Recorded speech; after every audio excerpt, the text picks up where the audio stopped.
Well, good afternoon, everyone. Hope everything's going well.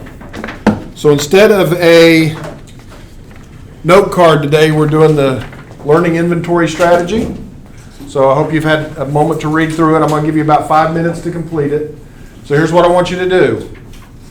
I want you to rip the pages apart. Okay? You'll put your name on this one and you will keep the page with the prompts. I need you to go ahead and print your name on this one as well. I know it says that I didn't ask you to, but I'm doing this in lieu of the note card. So this will count as your note card today. So print your name somewhere on the top. And then you will fill in the bubble 1 through 11, either A, if the statement is true, or B, if it is false. You will only mark A or B on each one. So you will read each one of these prompts. For example 1, I always preview the material that will be discussed before I go to class. If that accurately describes your habits, you will mark that as A. If that is false, you will mark that as B. Do not try to impress me with your answers. Be honest. You are talking to yourself. Okay?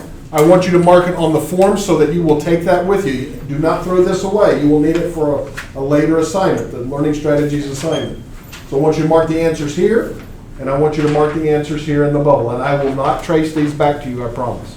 Okay? I will use the grader to grade them. There is no right or wrong answer, but I'm collecting information on the class as a whole about how many we answered true and how many we answered false. So we will have a conversation. I'm going to give you 5 minutes. Okay, so go ahead and, yes ma'am.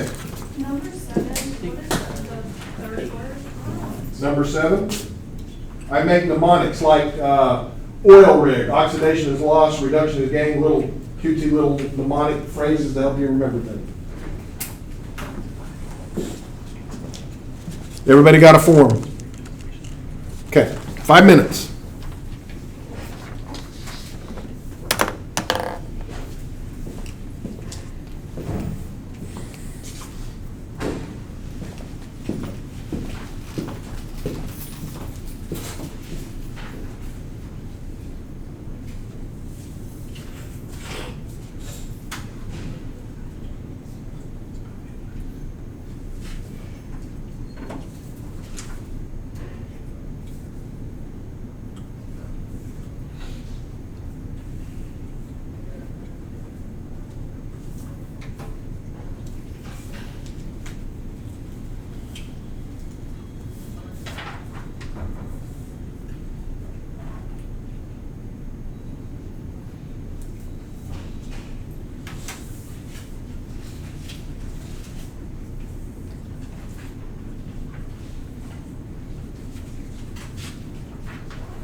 Did I see you raise your hand? Oh, okay. I'm sorry.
About 2 more minutes.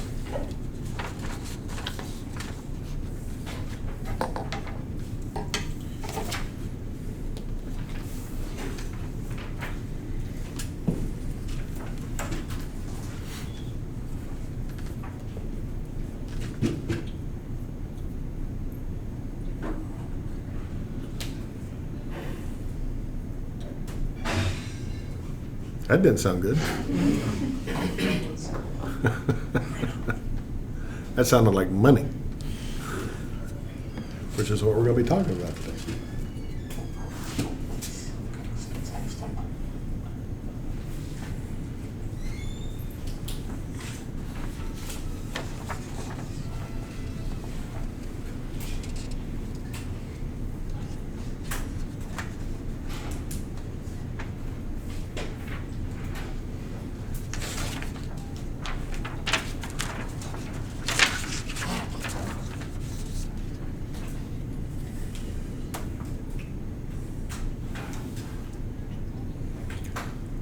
All right, everybody pretty much well done?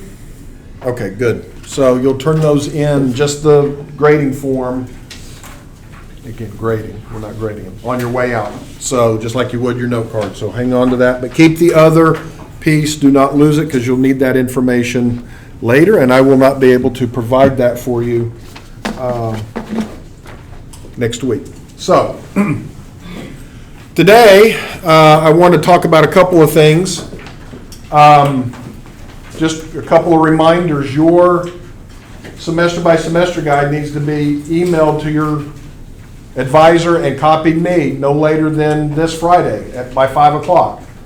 Also, this Friday at 5 o'clock, I'm supposed to turn in interim grades. So does everybody know what an interim grade is? All right. An interim grade is a non-binding grade. It is where you stand at this moment in time. It will be what you see in Canvas, your percentage at this point. So I will I will not have your notebook reflection for this week graded by the time I turn in those interim grades. So that will not reflect. But anything else that has had a due date up to this point will appear in your interim grade. Will you be rounding?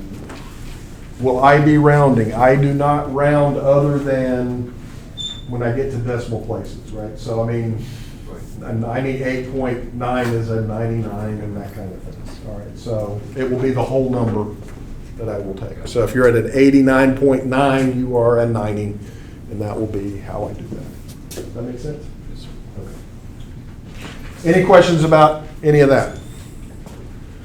All right, so today we're going to talk about financial literacy. This is part of what you would have gotten in, if you had taken UNV 101, and for those of you who took UNV 101, you might have had a little bit of this in general. So this is part of what makes this a first year experience class. This is something that I did not have when I grew up. It is something that I will be honest with you, it's a little uncomfortable for me to talk about. Can anybody explain why it might be a little uncomfortable for me to talk about? Why would finances be an uncomfortable topic for us to talk about? Yeah. Finances are very personal. They tend to be very personal, don't they? Yeah, I grew up in a time when you didn't ask mom and dad how much money they made. I just knew that there was a time when mom and dad fought about something, and there was a time when they were happy about things. And there was a time that we seemed to be eating better, and there were times when we seemed to be stretching out what we had, right? And so we didn't have those conversations. It turns out that that's not a really good way to live your life. That doesn't mean you need to spill out your entire information about your finances to me or to anybody else. But, you know, one of the things that separates people who are successfully financially from people who are not as successful financially tends to be that people who are successful financially talk about their finances. They plan through their finances. They don't just close their mind to it and think, well, it'll take care of itself. Okay? And so while this may be an uncomfortable topic, I'm going to try to respect your privacy as much as I can. I'm going to respect my privacy because I don't think it's anybody's business necessarily how much money I make or don't make or what I spend my money on. But we will talk about things in general. And I want you to all know from the very beginning kind of where I'm coming from. So I'm going to tell you a little bit about my story. And so you can understand where I came from. Maybe that's your experience. Maybe it's not. Everybody has their own unique experience growing up and with finances, and that's okay. It's different for each and every one of us, and there's nothing to really fear about that. It's just the way that it is. So I grew up in a small town in Oklahoma. I grew up to working class parents. My mom, when I was young, was a stay-at-home mother. My father worked for the International Brotherhood of Electrical Workers. I was born in 1972, and things were happy-go-lucky till about the 80s when we had the oil bust in Oklahoma, and all of a sudden work became scarce, and I lived on a farm, and we started depending on the farm more than we just started to depend on the income, and so things were tight at times. We were never poor, but we were financially insecure. There were times when it was you didn't know whether or not you were going to be able to get that toy or that Christmas gift or whatever. I mean, things were uncertain for about a period of about 4 years during the 80s for us. Things then turned around. My dad started his own business, and while he didn't make a ton of money, we did okay, and we were able to do that. I went to college.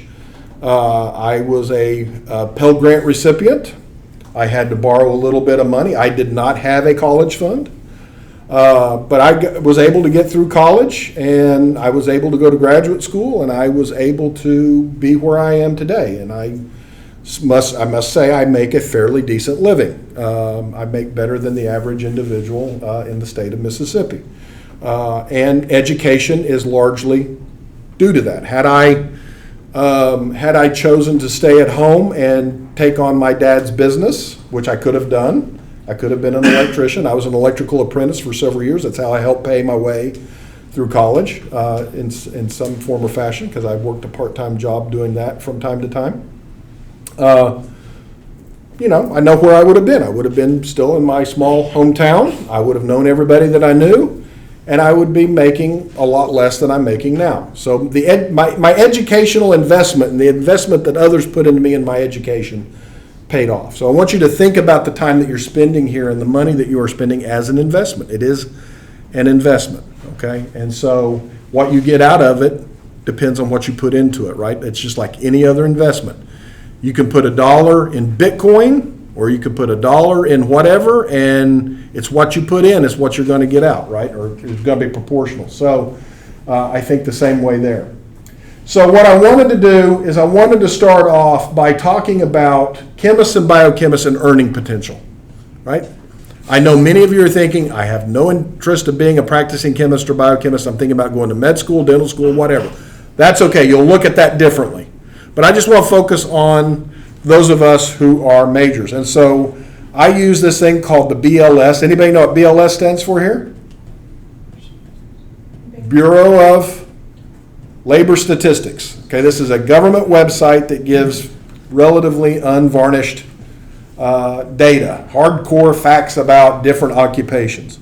And you can go to the Bureau of Labor Statistics webpage, you can click on that, and you can find all kinds of information about being a chemist or a biochemist. And so these all take you to the quick facts, and this happens to be chemists and material scientists, so it kind of lumps it together. But you can have a summary, you can learn about what they do, the work environment, how to become one, the pay, the job outlook, stats, state and area data. So you can look at all kinds of things, and I hope that you do. But I want you to pay attention to these quick facts. So the median pay for 2024 was about $86,000 per year, or $41.64 per hour. That's the median pay. What does that statistic mean? What is median? Average and median are not, they can be the same, but they're not necessarily the same. That's right. So the median is where half the people in that pool are making above that number and half are making below that number, right? So you always got to keep that in mind. The median and the average can be the same, but they are not necessarily the same, okay? And so you got to keep that in mind. So the median pay is $86,620. Half people make more than that, half the people make under that, okay? So that kind of gives you a range an idea of a range, right? So what's the typical entry-level education for this degree? A bachelor's. This is information for you if you decided to get your 4-year degree and go and work in industry, right? So that's kind of what you need. You need a 4-year degree to get started as a chemist. Do you need work experience in a related occupation? No, you can start off with your 4-year degree and get a good job. On-the-job training, they say none, but you can get a lot of on-the-job training. In fact, would get an awful lot of on-the-job training. The number of jobs for chemists in 2024 was 95,500 nationwide. You do the math, divide by 50, that's a lot of jobs per state on average. There are states certainly that have more. Can anybody guess which part of the country has more chemists and which? The West. West Coast tends to have a lot. So when you're talking about California, Oregon, Washington, and there's another coast. The East Coast also tends to have a fairly large number. And it also turns out that the Southeast tends to have a fair number of chemists as well. Okay, so not so much in the great state of Mississippi, unless you go to Vicksburg area where there's ERDIC, okay, the Army Corps of Engineers stuff that's out there. They hire a good number of chemists. The job outlook for 24 to 34, they do a 10-year, they're looking at a faster than average job growth rate, about 5% increase per year in the number of jobs. So they expect the employment change to go up about 4,700 over this 10-year period. That is the information you need to think about from your financial literacy point of view. Why is that? You cannot build an accurate budget unless you know kind of how much you're going to have coming in, right? So you got to know how much you can have coming in, and then you can take that and plan for how much can go out, okay? And so as you build your own budgets. So that's important, okay? Does this surprise anybody? Okay. Did I hear a yeah? Okay. Yeah, Okay. I kind of thought it would be lower. You thought it would be a little lower? Yeah. Okay. Half the people will make less than that. Yeah. Half the people will make more than that. Again, if you're in California, you're probably going to make more than the median. If you're in Mississippi working one of these jobs, you're probably going to be making maybe a little less than that median. Okay? And so you can find more information on that state's and data outlook piece as well. Okay? So there's the BLS, okay, for chemists. Now let's look at biochemists. And again, for some reason, Firefox won't open the page directly, but we can see the same thing. What do you immediately notice that stands out? It's 100,000. It's a six-figure salary, median salary. So what does that mean? Half the people are making more than $103,000, half the people are making less. So if you look at those two numbers, you might go, I'm going to change my major from chemistry to biochemistry, right?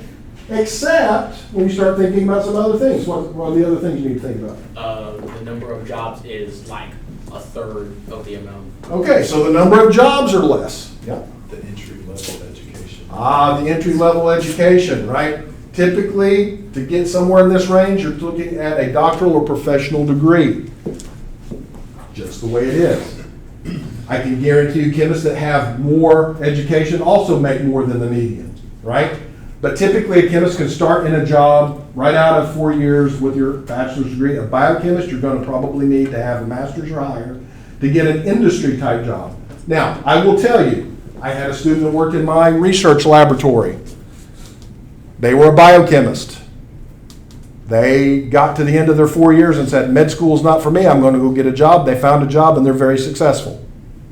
This is just in general on average, so it gives you something to work with. It doesn't mean that it always applies to you, right? So the number of jobs is smaller. Notice that the job growth rate, again, faster than average, so that's a good thing, right?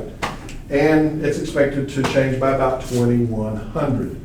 Okay, so if you were thinking about this as you start to think about building your future budget, right, you need to have this kind of information. Why is that? To examine what you, well, this is gonna sound bad, but what you actually wanna do. Because some jobs, they just don't have the opportunities that another major or an area of study offers. Okay, all right. Anything else? Yeah. I think it's important not just to like know and plan, but also to like check constantly, because you never know if the jobs are like constantly going up or down in the next 4 years, and by the time you graduate, Yeah, these are all projections, aren't they? Yeah. I mean, we've got a government shutdown today, who knows what that's going to do if it goes for very long. We've got AI coming in, what will AI do to the job market? A lot of unknowns. You all have the same type of unknowns that I had, they're just different, right? I mean, mine was 30 years ago, yours are now. It generally allows you a better chance to weigh your options. Yeah. When choosing your major and what you want to do going forward. Allows you to weigh your options, that's exactly right. And so we're gonna build a budget here in just a moment. We'll talk about the things that go into a budget, but I first want to give you a little piece of advice. So, I think everybody will agree, college costs money, right? I don't care if you're on a full scholarship, I don't care if you're paying for yourself, college costs money, either to you or somebody, and even if you're fully scholarshiped, you've got expenses that you still have to pay, right? You still gotta live, there's a lot of things that university, we're not gonna pay for that, right? So you gotta think about all of those things. Some of you, like myself, may take loans. I took loans in addition to getting the Pell Grant. The Pell Grant didn't cover everything, although my Pell Grant covered more than your Pell Grant does today. The Pell Grant hasn't changed much in the last 20 or 30 years. I forget the exact time frame. So when I got the Pell Grant, it covered a lot more of my expenses than it covers for you today. But I want to tell you a little story about this. I forget, I don't know what her name was, but back when I got my first loan, it was 1994. You all weren't even thought of yet, right? But it was 1994. And what we had to do at that time, if we got a college loan, is we had to physically walk over to the financial aid office, and we had to sign in, and we had to say, I'm here to receive my loan. And they said, okay, but before I can give you the money, you gotta watch a video. So they took us back into a room, they put in the tape in a VCR, and we sat down and we watched. It was the most boring video you ever saw in your life. And when I got ready to walk out, the little old lady, I wish I could remember her name because it was the best piece of advice I ever got. She said, son, in a very southern accent, because I was from Arkansas, and I won't try to repeat it. She said, son, all that's hooey. Do not borrow more than you can bite off. And I kind of looked at her and she says, don't borrow more than half your first year's expected salary. Why would she tell me that? So you go into debt. So I went, well, I'm going into debt, right? So you don't go into more than you're ever going to be able to pay back. That's all right. the time. That's exactly right. Right? So you need to think about what your earning potential for your job is before you go and borrow a bunch of money from the financial aid office. Because, and this is no disrespect to the people in the financial aid office, they are not your financial planners. You know what they're going to tell you? They're going to say, you qualify for it. Just because you qualify for it, does that mean you should take it? No. Does that mean that you might need to take it? Maybe, depends on your position, on your situation. Does it mean it's a good investment? Maybe. It may be a great investment. I think student loan debt, if you've got to take on debt, is the best debt to ever take on because nobody can ever take your education away. Okay? You can go into debt for a car, I can take your car back. You can go into debt for a house, I can take your house back. You can go into debt for a lot of things. You can go into debt for hospital bills and I can put a lien on your house. There's nothing I can do once you have your education. You've got it, right? And so that's to keep in mind, all right? And so let's go to the student loan calculator. And let's just follow that little old lady's advice. Okay? And she told me what? Don't take more than half my first year's salary. Well, let's just say I get lucky and I get a job that pays the median amount, right? And I'm a chemist, so let's just use that. So that would be 86,000. Let's just round it, 86,000. So what's half of 86,000? $43,000. So over the course of my 4 years here, I'm going to be diligent and I borrow $43,000. Okay? I've borrowed half my expected first year's salary. What's the interest rate currently on a student loan? Somebody on your phone, look up kind of the average. Let's say I borrow the money and I want to pay it back in 10 years. That's kind of typical. They're saying 10%. I don't think it's that high. Might be.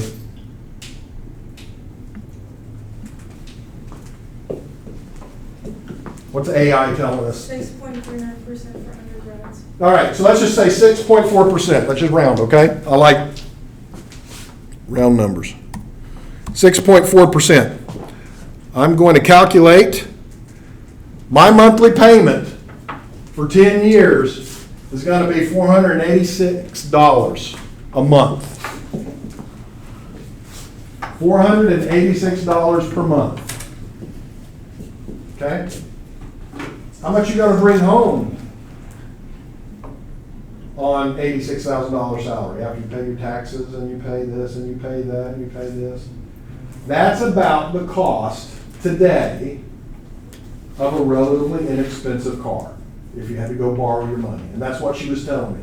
You do not want to borrow more money than a basic car payment. I know people who left university owing multiples of their first year salary. Not half, not fractions, multiples. Okay? Now, where might multiples make sense? Medical school, right? That might make sense. It might be worth your while to borrow $500,000 to go to medical school. If you're going to make $600,000-$700,000 your first year, depending on your specialty. Oh, but yeah, you go 4 years, then you got to do residency, and then you got to do. You just don't go to medical school and start being a doctor, right? There's other things you got to. Oh, and yeah, you want to be a surgeon. Now you got to do that residency, right? So you got to add all that up. You got to think about these things, right? I would argue that $486 a month on a job that pays the median for a chemist might be a good investment. Do I think it'd be a good investment if it was twice that value? 3 times that value? Probably not. You're starting to talk about you're not going to get any return on that investment, right? And so I borrowed money. I paid $255 a month for 15 years. I had to refinance it once, and I borrowed I borrowed right at half. At the time that I started my job, it was $50,000. I borrowed entire undergraduate, graduate career, I borrowed $25,000. And I was paying what I was paying for about 15 years. You get to a point where you're like, I'm tired of paying this payment, and you write a check and you send it off. You will get to that point at some point, okay? But there are also other advantages to student loans. Does anybody know what those advantages are? Credit score, okay, what else? You get to count off the interest on your taxes. Okay, so there is a tax advantage. You put money on your credit card, you don't get to count that interest off on your taxes. Okay, you borrow money for a car, you don't get to count that money off on your taxes. Unless it's a business expense, and all that's beyond the scope of this, right? But that's kind of what you're looking at. Okay? Am I trying to scare you? No, I'm not trying to scare you at all. I'm trying to get you to think about your earning potential, what you might need to borrow, and whether or not that investment is worth it for you. You need to think about those types of things. Okay? So, let's talk about a budget. What types of things do I need to think about when I'm building a budget? And I'm not talking about your future budget right now. I'm talking about your budget right now. Yeah. Rent, okay, so you're talking about expenses, right? So there's going to be expenses in a budget. We'll just call it expense. What else do I need to think about? Savings, okay.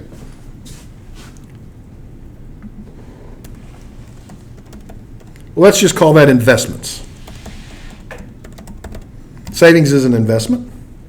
Not a particularly great one, but it's a, yeah. Emergencies. What else? Income. Ah, yes, I got to have income. I got to have something to pay all this stuff with, right? Okay. What else do I need to think about? So we've got general expenses, we've got investments, we've got emergencies. I think you said rent, right?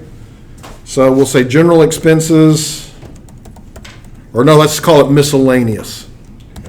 Miscellaneous expense, things that you don't really plan for, okay? But the things that we know we can plan for are gonna be rent. What else can we plan for? Groceries or Food, okay, food. What else can we plan for? Subscriptions. Subscriptions, all right. How many people in here have a lot of subscriptions to things? Let me guess. Netflix, Paramount Plus, HBO Max, yada, yada, yada, yada, yada, whatever you all use, right? How many of you know how many, don't actually answer this, but think about that. It's what? What for student, you're getting probably a pretty good deal. They always give like deals for students, right? And then you get hooked on it, and when you graduate, all of a sudden the price goes up. It's gonna happen. Okay, so all of your subscriptions prices right now that are good aren't gonna be so good when you graduate. Okay? And like the day after you graduate. They've got it figured out. Okay? What else do we need to take into account?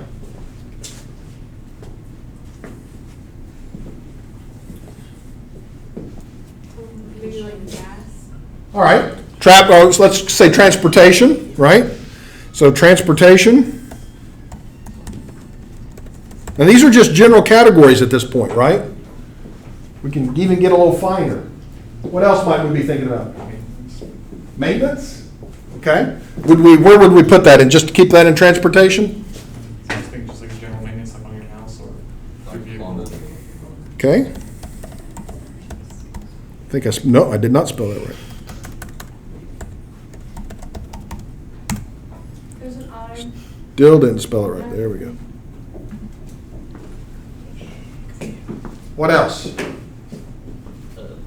School supplies. Okay. Yeah, the cost of school, right? So let's put that kind of high up here because I would argue that that's probably as big as anything. School costs. What else? Is income after tax? I would count income after tax, yeah. Maybe leisure. Leisure, yeah, I was wondering when somebody was going to get to fun stuff, right? Got to have a little fun, right? So fun, entertainment, whatever, right? What else might we need to keep track of? Wouldn't subscription fall into fun? Subscription, maybe, and maybe that is a subset of the fun. Not always. Think of like a gym subscription. That's for health. No, Not- I think I do that's that for leisure. fun. Not exactly, because you know. Oh, we you did need put, time. or would that go under emergencies? What? Health? Okay, so we'll just leave that there for now. Okay. Insurance? Insurance, yeah. That could go maybe under transportation, depending on what kind of insurance you're talking about, right? But we'll put that there. Oh, might not. Somebody knock on the door? Yes.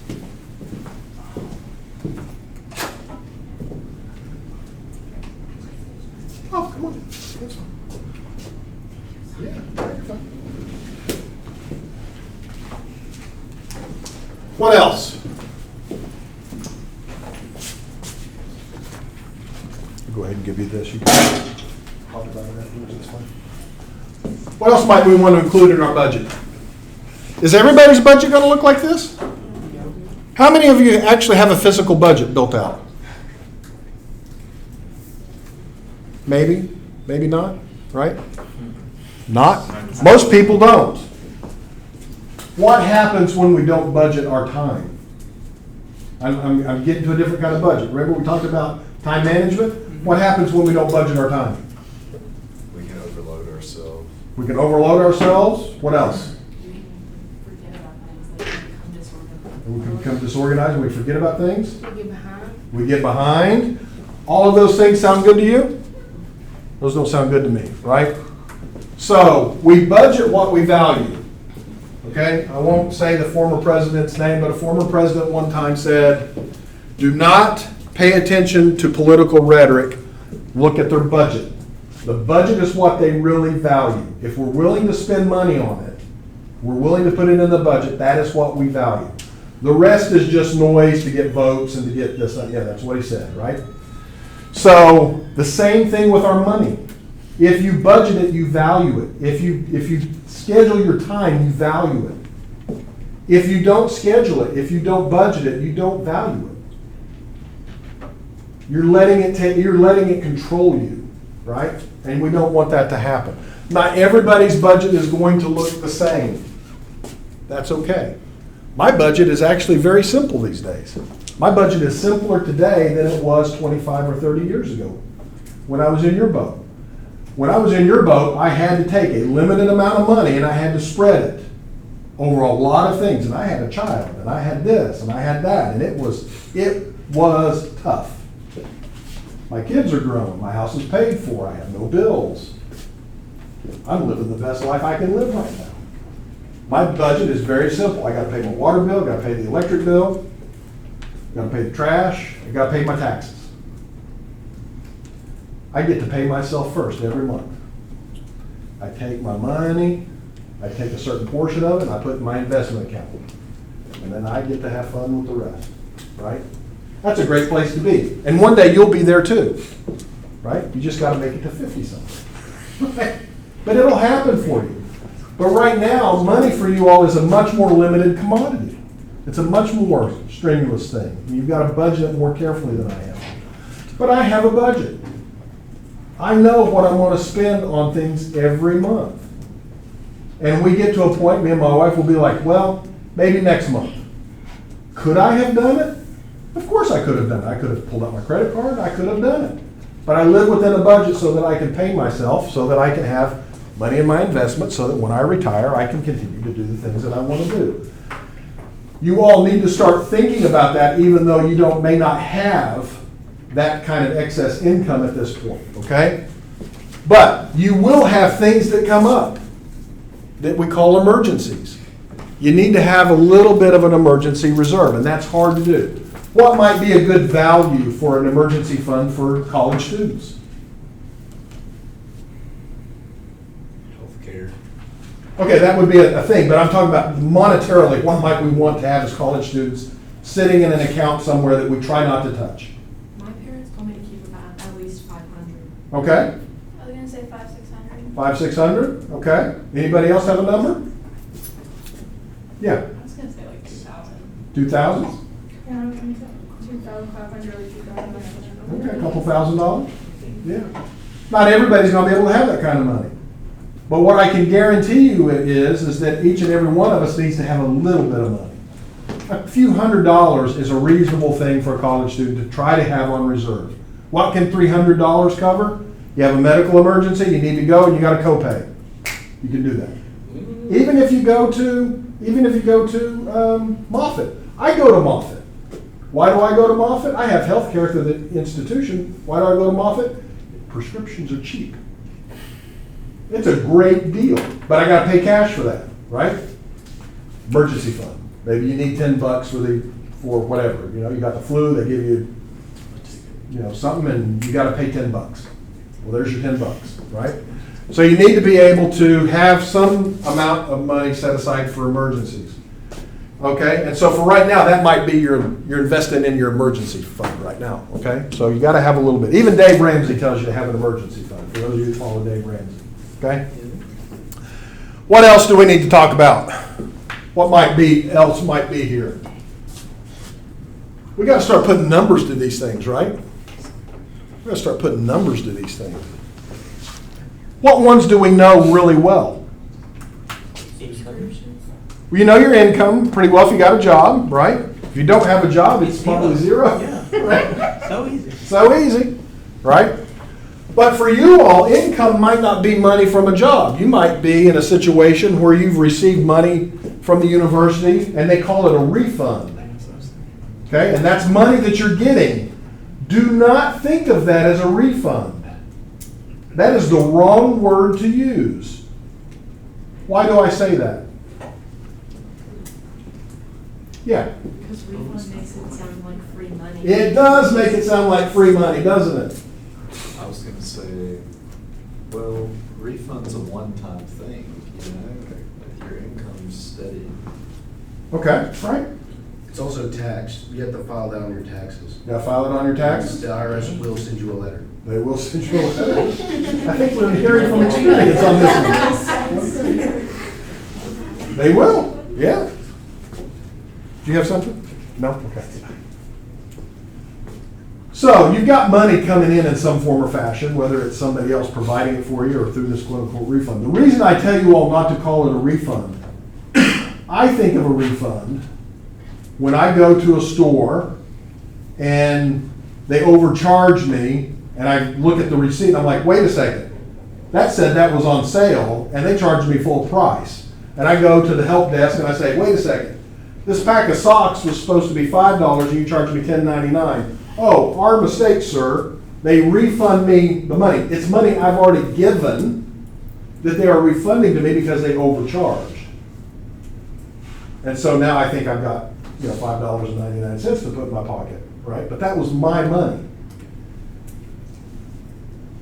If you think of it as a refund and you think of it as free money, what are you tempted to do? Spend it. You're tempted to go through it, right? You need to get out of that mindset. But it's easy for us all to get into it, right?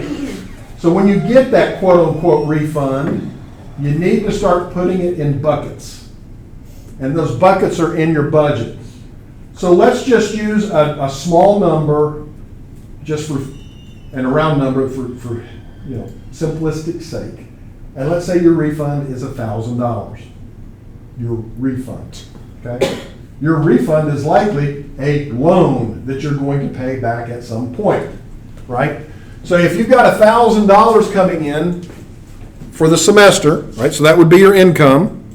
And of course, you can't live on that. I know that, but it's just good number. I've got to make that fit in all of those buckets. Which one of those buckets is going to take the most part of that refund? Rent's going to take a huge part. What do you think, as a percentage maybe? Half. About half? It's At least. Rents aren't cheap, right? They're not cheap. What would be your second cost? if it's not already paid. Transportation? Again, it depends, right? If you're living on campus, Oh. maybe your transportation isn't so much.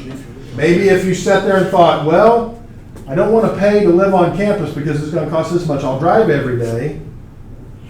Now transportation starts to become an expense, right? And I will tell you, I have a relative, we'll just say it that way, who chose to live at home with mom and dad and drive to college every day, a long distance, because they wanted to quote unquote save money. Right. A little bit of that. But you've got to remember one thing, your time has value, right? And so I told my niece, I said, how far is it to drive from there to your school? An hour and 15 minutes. I said, all right, so you're going an hour and 15 minutes, and then you're coming back an hour and 15 minutes. That adds up to 2.5 hours. You're losing money on gas at that point. You're losing, well, maybe. She claims she did the math. All right? I said, so you're spending all that money, you got wear and tear. What do you think mileage reimbursements are for automobiles these days? When I drive my vehicle to the Gulf Coast campus to do business on our Gulf Park campus, they reimburse me 70 cents a mile. That's wear and tear, insurance, gasoline. That's what they say they need to reimburse me. So I said, so if you took that amount and you do that, are you still saying, oh, I'm saving money? But there's one thing that she forgot to take into account. That 2.5 hours a day, she was doing absolutely nothing in terms of studying, interacting with fellow students, interacting with faculty members. She was not working. That was 2.5 hours of nothing but pure expense, listening to the radio, which may have been great, right? But that's 2.5 hours you could have spent studying. I find it very effective to listen to like chemistry seminars or maybe a professor's lecture or just maybe some extra credit, anything, just listening. The more you get it into your head, the more you listen to it, the more you'll come accustomed to that. Well, there are ways that you can make use of that time. For sure. Yeah, for sure. She did not. She made it one semester and then had to come home and go to community college and go that route. And there's nothing wrong with that either. But it was, but I told her, I said, if you had spent that amount of time studying, you would have been at the top of your class, You would have gotten your degree in 4 years. You wouldn't have had the heartache and the trauma of having a whole semester where your grades were not what you thought they needed to be. There's a cost associated with that. And somehow you've got to figure that part in your budget as well, your time. Okay? You will not find that on any budget template, but your time has value. Okay? And so you got to think about that in multiple ways. You may think, well, I'll get a job and pay for X and not get a loan. But that's time you're not studying. And what I'm saying is that you all have to figure out what's right for you. Okay? But I want you to think about all these things, and I want you to remember your time. So the time that you're not in class, you're not in class. Right? And so you think, oh, I'll go work a job and I'll avoid taking that loan. And that may work for you. I will tell you in this major that's harder. Especially as you get up into upper level classes, you will need more time for study. You will need more time to be in the laboratory. You will need more time to do this, that, and the other. That has a cost. I worked in college. I know what that's like. I had to work. I worked a job, 20 hours a week, and I worked this work study job. It's tough. It's doable. I'm not saying you can't do it, but you got to be dedicated to do it. Okay? But that was also time that I wasn't studying. That was also time. So there were, I'll just be honest with you, there were times I said, B's good enough. What's that? B's. So that's what I said, and I lived with that. But I could have probably gotten an A in some classes. Some classes I didn't put as much of that effort into. Okay? What else do we need to talk about? What else might be here?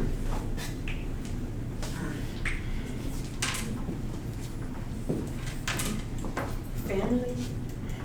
Yeah, some of us have family costs. I had a child when I was in graduate school. I had to take that into account.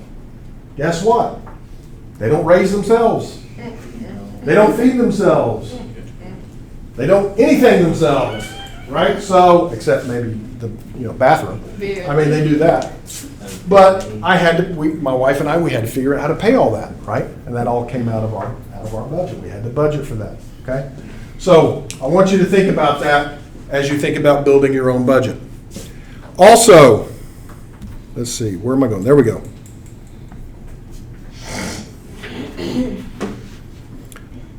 As part of this week's work, you all are going to go into iGrad. I've got it here. There is an assignment for iGrad. You will go to iGrad. Okay, you will sign up for an account. This is part of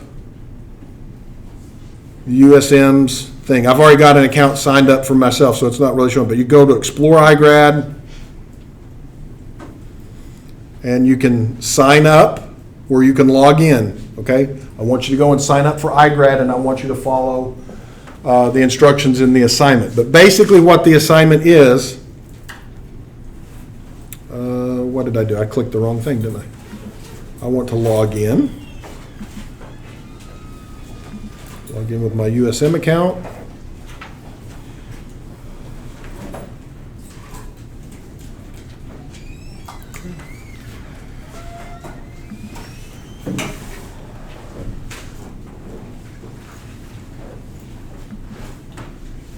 And you will complete a number of things in iGrad, okay? So when you're in the dashboard, there is a component here. Where's it at? See all, I think. Thanks. Okay. And I have it in the, where's the, I'm not really interested. Oh, wait, here we go. I'm at level 1.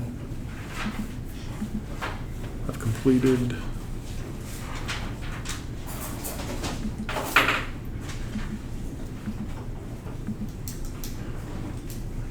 There we go. So I did this rookie thing. I'm not completely through it, but you'll go through the part that I asked you to go through. Let's see what that is on the assignment.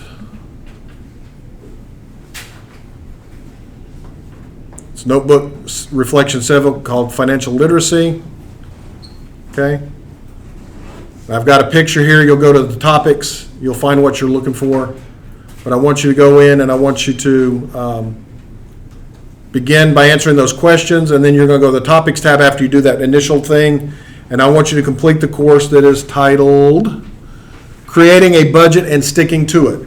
Okay? It'll take you about 15 minutes to go through it. Once you've completed that course, just take a screenshot to show that you've completed it, and you'll upload that and include a paragraph narrative on how you intend to approach your college finances. It's an open-ended question. Just give me a paragraph. Give me the evidence that you did the iGrad. But spend some time going through iGrad in general. Do more than just the bare minimum for this class, okay? Go through it. Have it help you plan for your financial future, okay? So are there any questions about what I'm asking you to do this week? All right. This will not be part of your interim grade because this won't be graded in time. I have to turn interim grades in this Friday. So your interim grade will be what it is. Again, it is not binding, so do not panic about it. And it will be everything that you've turned in up to that point. All right. Any questions? Everybody's got their finances under control now? How do we spread $0? How do you spread zero? Zero divided by anything is zero. So it's an easy calculation, but it's a tough way to live. That's for sure. So freeload. Freeload? Do you all know of any kinds of opportunities on campus to help you with your finances? Yeah. What? Southern style. Southern style. We do have campus jobs, right? So if you are looking for campus employment, I will have career services in here one day this semester. You can go on Handshake and you can look and see what kind of on-campus jobs there are. My office hires people from time to time. Unfortunately for you all, I'm booked. I hire usually 2 student workers. But on-campus student jobs can be anywhere from minimum wage to $15, $16 an hour. It just depends on the type of work. The nice thing about working on campus is what? You're staying on campus. You're staying on campus, you're not driving to go somewhere else, and we understand your education comes first. You work somewhere else and they say, we need you to work at this time, and you go, well, I've got an exam that day, boss. If you've got a good boss, they might say, oh, well, let's reschedule you. I hope you have a boss that will work with you. But some of you will have a boss that will say, yeah, I need you, right? That's not what happens on on-campus jobs, right? We hire people to be RAs in the living facilities. We hire people to work over in the rec area. We hire people in offices. We hire people in the laboratories. So it's another thing, and you might want to go around to some of the labs and see if they have any jobs. Sometimes we have to hire people to come in and help us inventory and wash glassware and do things in the teaching laboratories. We hire people for a variety of things. So don't be afraid to ask around campus if there are any jobs, and you can typically find those types of things again in Handshake. So if you're not familiar with that, just Google USM Handshake and you'll find all of the information. It's through Career Services. But I didn't have time to talk about that today. All right, I was glad seeing all of you. And again, don't forget, this Friday, interim grades, and I need your